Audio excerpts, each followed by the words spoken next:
Kami nga pala yung mga employee na mababa lang ang sahod pero kasama sa contribution sa Meralco, contribution sa 4Ps.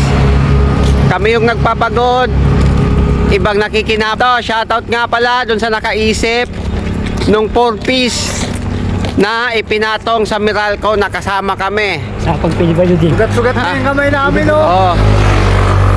Ano, kawawa na yung isang kasama ko. Oo. Kawawa na yan. 'Di ba? Tapos magbabayad pa siya sa contribution niya. Sa tax, no, na ibinibigay namin. Maliit ang sahod. Mahal ang pamasahe. Dumagdag pa ang Meralco. At ang dami-dami pa nating bayarin. Lalakad, nagtitipid. Tapos malaman-laman namin. Kawawa naman kasama ko. Manggagawa, umaaray na. Ang nangyayari ngayon ay parang yung buhay namin, nagtatrabaho kami pero sakto lang na mabuhay. Kulang sa sahod. Sakto sa trabaho. Sakto sa trabaho. Yun ang dapat. Diba? Kahit. Kumakain na lang yung kaibigan ko. Ang mahal na ng pamasahe. Diba? Ito yung sinasabing kanya-kanya tayong diskarte.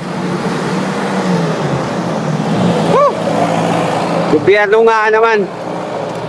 Ano? Kumusta kayo dyan? Diba? Yung mga congressman.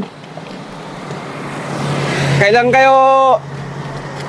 nyo masasabi na para talaga sa taong bayan yung mga pinaggagawa nyo?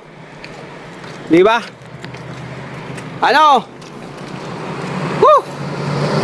Kailan tataas ang sahod ng mga manggagawang Pilipino dito sa Pilipinas? Kayo dyan, kayong mga politiko dyan, maawa naman kayo.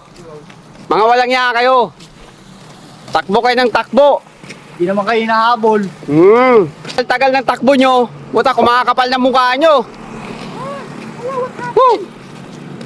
Ano, kailan nyo tatasan ang sahod ng mga manggagawang Pilipino?